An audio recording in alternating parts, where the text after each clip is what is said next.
आपल्या चॅनलमध्ये मी रुपाली सगळ्यांचं स्वागत करते। आज एकदम फटाफट टेस्टी कुणीही बनवू शकेल अशी आपण रेसिपी बघणार आहोत, ती म्हणजे खजूर रोल। तर हे खजूर रोल एकदम पौष्टिक आहेत, उपवासासाठी एकदम मस्त ऑप्शन आहे।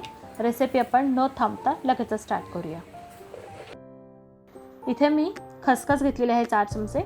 त्यानंतर इथे खजूर आपल्याला 1 वाटी घ्यायचे, तुमच्या आवडीनुसार तुम्ही प्रमाण कमी जास्त करू शकता। इथे अर्धा चमचा आपल्याला वेलची पूड लागणार आहे। इथे काही ड्रायफ्रूट म्हणजे मी काजू आणि बदाम याचे थोडेसे बारीक काप करून घेतलेले आहेत। तर इथं 1 कप आपण खजूर घेतलाय, ओला खजूर आहे। याच्यातली आपल्याला बिया काढायच्या आहेत। तर सगळे खजूर व्यवस्थित चेक करून आपल्याला सगळ्या खजुरामधल्या बिया काढायच्या आहेत, नाहीतर आपला मिक्सर खराब होऊ शकतो, कारण आपल्याला हे बारीक करून घ्यायचं आहे। तर बिया पण काढायच्या आणि त्याच्यावरती बघा हे असं एक कडक आवरण असतं, काय म्हणतात त्याला नक्की माहीत नाही, तर तेही आपल्याला काढायचं आणि त्याच्या आतल्या बिया पण आपल्याला काढायच्या आहेत। तर असं आपण 1 वाटी खजूर व्यवस्थित बिया काढून घेतलेला आहे। हा खजूर आपण मिक्सरच्या भांड्यामध्ये घेणार आहोत आणि आपल्याला तो बारीक करायचा आहे। काहीही ॲड करायचं नाही, म्हणजे दूध पाणी वगैरे काहीच ॲड करायचं नाही, फक्त आपल्याला तो बारीक करून घ्यायचा आहे। तर थोडा वेळ लागतो, पण चमच्याने सतत हलवून थोडासा आपल्याला व्यवस्थित तो बारीक करायचा आहे। इथं पॅन गरम करून घेतला, त्याच्यावर 1 चमचा मी साजूक तुपाची धार घेतलेली आहे। यामध्ये हे जे बघताय तुम्ही आता बारीक झालेला खजूर आहे तो आपण सगळा यामध्ये घेत आहोत। मध्यम आचेवरती आपण हे जे आहे मिश्रण ते आपण सतत पॅनमध्ये हलवून घेतोय। हे तूप आणि खजूर हे आपल्याला एकत्र करून घ्यायचे। खजूर आणि तूप जो आहे तो आपल्याला फक्त 5 ते 7 मिनिटांसाठी व्यवस्थित फ्राय करून घ्यायचा आहे, जेणेकरून त्या खजुराला ओलावा आला पाहिजे। असा ओला खजूर आपल्याला इथं हवा आहे। तर तुपामध्ये छान आपण मस्त परतून घेतलाय, थोडासा ओलावा त्याला आलेला आहे। तो आपण खजूर आता एका ताटाला थोडंसं तूप लावूया, म्हणजे ते खजुराचं जे मिश्रण आहे ते चिकटणार नाही। तर तूप लावलेल्या याच्यात आपण हा खजूर काढून घेतोय। चमच्याने थोडासा हलवून किंवा हाताने थोडासा हलवून आपल्याला तो थंड करून घ्यायचा आहे। थंड यासाठी करायचं कारण आपल्याला हे मिश्रण जे आहे ते मळून घ्यायचं आहे। इथं खजूर आपला थंड झाला, याच्यामध्ये मी ड्रायफ्रूटचे जे पावडर किंवा आपण जे तुकडे करून घेतलेत ते ॲड केलेत। इथं अगदी अर्धा चमचा आपण वेलची पूड ॲड करतोय। त्यानंतर जायफळ आहे ते दाखवायचं राहून गेलं, थोडंसं जायफळ मी यावरती खिसून घेतलीये।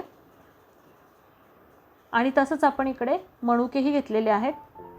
तर ज्या मेजर गोष्टी होत्या त्या मी दाखवल्यात, ह्या मी सगळ्या डिस्क्रिप्शन बॉक्समध्ये तुम्हाला लिहून देत आहे, त्या तुम्ही चेक करायच्या आहेत। शेवटी मी इथं अर्धा चमचा खसखस ॲड केली आहे। तर हे सगळं घातल्यानंतर आपण हे हाताने मळून घेणार आहोत। अगदी फटाफट होते आणि मस्त ही उपवासालाच नाही तर डेली पण तुम्ही करून ठेवू शकता, कारण एकदम हेल्दी अशी ही रेसिपी आहे। तर सिलेंडर टाईप आपल्याला आकार द्यायचा इथे। तर रोल करून घेतोय आपण छान असा, तुम्ही बघता एकसारखा आपला इथं रोल तयार झालेला आहे, दिसतोय ना, मस्त झाला आहे। तुम्हाला हवा तो आकार खरं तर देऊ शकता, पण मी थोडंसं वेगळं काहीतरी। ताटामध्ये थोडीशी खसखस काढून घेते, ही खसखस आपल्याला त्या रोलला लावायची आहे। तर या खसखसीवर आपण तो रोल ठेवून अलगद हाताने आपण परत एकदा फिरवून घेऊया, जेणेकरून ती खसखस त्या रोलला व्यवस्थित लागली जाईल।